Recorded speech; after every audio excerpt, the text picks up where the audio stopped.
الحمد لله وحده والصلاة والسلام على من لا نبي بعده ولا رسول بعده وهو خاتم النبيين. قدرمندو محترمو درنو خويندو، نن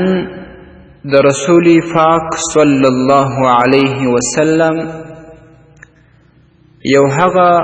مبارک فرموده، هغه مبارک حدیث تاسو ته رسوم چې په هغه کې د ښځې د څلورو کارونو متعلق یو لوی انعام بیان کړی دی. حدیث شریف کې راځي، نبی کریم صلی اللہ علیہ وآلہ وسلم فرمائے: اذا صلت المرأة خمسها، کله چې زنانا پنځه وخت لمونځ وکړي، دا فرض لمونځونه، وصامت شهرها، او دا د روژې په میاشت کې مکمل روژه ونیسي، یو دا چې د حیض یا د نفاس شپې وي، په هغه کې خو دې ته معافي ده، هغه نور روژې په ښه اخلاص باندې ونیسي. وحفظت فرجها،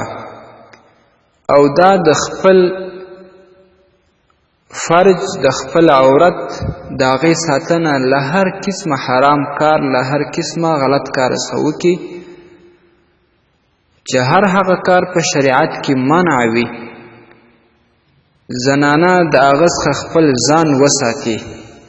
د هر حرام کار نه ځان وساتي. او واطاعت زوجها، او د خپل خاوند اطاعت کوي، چې کله هغه یو امر ورته وکړي امر یې پر ځای کوي، او چې کله هغه په کور کې نه وي، دا یې د کور د اولادونو د مال حفاظت کوي. دلته یوې نکتې ته تاسې ټول دا فکر ولرئ چې که چیرې خاوند و میرمنې ته داسې حکم، داسې امر کوي چې هغه د شرع مخالف و، نو بیا په دغه کې پر زنانې باندې دغه امر یا حکم منل لازم نه دی. ځکه په بل حدیث شریف کې راځي، نبی علیه الصلاة والسلام فرمایي: لا طاعة لمخلوق فی معصیة الخالق، یعنی د ګناه په کار کې چې په کم کار باندې الله رب العزت ناراضه کیږي، په هغه کې د مخلوق دپاره اطاعت یا امر منل نسته. نو دلته هم که چیرې زنانې ته خپل خاوند داسې حکم وکړي چې د شرع مخالف وي، پر ښځې باندې منل لازم نه دي. هر هغه امر پر دې باندې لازم دی چې ویې مني چې هغه د شرع سره موافقت لري، د شرع خلاف نه وي. نو چې کله زنانه دغه څلور کارونه په اخلاص باندې وکړي، مثال پنځه وخته شل لمونځ، په هغې کې سستي ونه کړي، ځکه د سستي متعلق چې کله ځینې پاتې کله څنګه نو د هغې متعلق په قرآن عظیم الشان کې الله رب العزت فرمایي: فویل للمصلین الذین هم عن صلاتهم ساهون. پس د افسوس کنده دې وي د قیامت په ورځ دې د هغه کسانو دپاره عذاب وي چې دوی د لمانځه هېرېدونکي، لمونځ هېروي. د دې آیت کریمه تر تفسیر لاندې مفسرین او شارحین وایي چې دلته هغه کسان مراد دي چې په ملانځه کې سستی کوي، کله د یو مجلس په وجه باندې، کله د یو فلم کتلو په وجه باندې، کله د نورو لهو لعب و ساتونو په وجه باندې هغه لمونځ تر خپل وخت واوړي، یا دا چې مازدیګر لمر لمر ژړ شي دوی لمونځ کوي، سهار دومره ناوخته شي چې لمر راختونکی دوی لمونځ کوي، هم هر وخت چې کوم لمونځ چې تر خپل وخت ډېر وزن دیږي په هغه کې د یو کار په وجه باندې ډېره سستي راسي، نو د هغو کسانو دپاره بیا دغه د قیامت په ورځ باندې عذاب دی او د دوی دپاره د افسوس کنده ده. خو که د یو اشد ضرورت په وجه باندې د یو مشکل په وجه باندې چې د هغه څخه چاره نه وي دغه لمونځ وځنډېږي، په هغه کې بیا د دې ورونو دپاره یا زنانو دپاره شرعي کوم مشکل بیا هم نشته. خو لیکن باید لمونځ د هر کار څخه د مخه سي، هر کار چې څوک کوي که هغه ضروري وي که نه ضروري، تر خپله وسه پورې باید لمانځه ته اهتمام ولري، لمونځ تر هغه کار د مخه کړي. او دا شان د روژې په میاشت کې روژې په ښه شان باندې ونیسي، او چې کله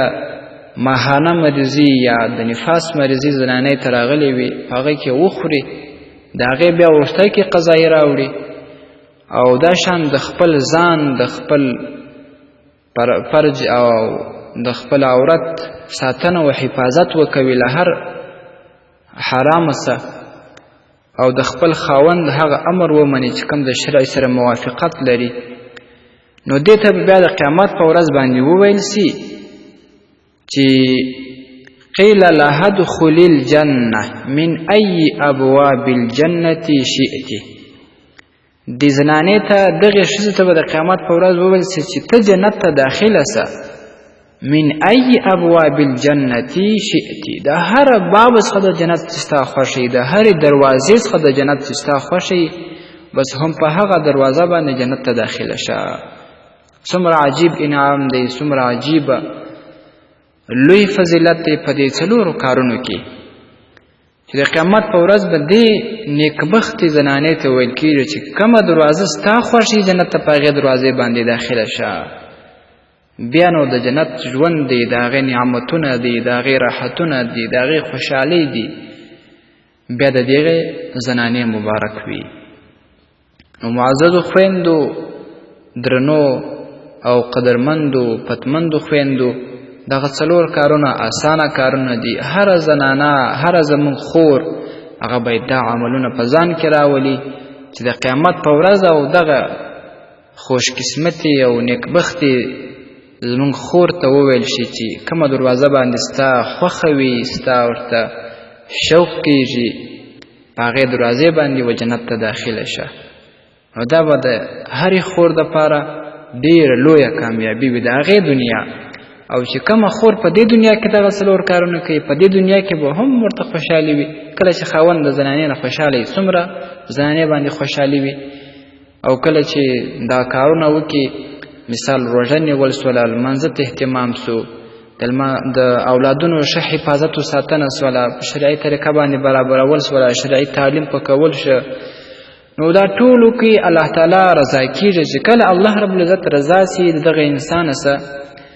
نو بیا په دې انسان باندې رحمتونه کوي، غمونه ترې لرې کوي، په کور کې، په اولاد کې، په مال کې، د خاوند په کاروبار کې برکت اچوي. الله رب العزت دې موږ او ستاسې ټولو خویندو ته توفیق نصیب کړي چې په دې باندې عمل وکړي. او هرې خور څخه، د هر ورور څخه دا هیله او خواهش لرم چې هغه یې تر بلې خور ورسوي، چې ټولې دا د نبي علیه الصلاة والسلام فرموده واوري، د هغه دا مبارک قول واوري او عمل وکړي، د عمل جامه ورباندې واغوندي. دا صحیح حدیث دی، په ډېرو احادیثو کتابو کې راغلی دی، لکه طبراني شریف کې په 5م جلد 14مه صفحه کې رقم الحدیث 4598 او صحیح ابن حبان 9م جلد صفحه 401 رقم الحدیث 4113 او دا شان مسند احمد رقم الحدیث 1418 دې ټولو روایت کړی دی، صحیح حدیث دی. الله رب العزت مسپاره مخلی تعالی مو خوشحاله او کامیابه لره. ستاسې ورور، ستاسې د دعاګانو فهیله، حکیم الله صابر الحنفي. والسلام علیکم ورحمة الله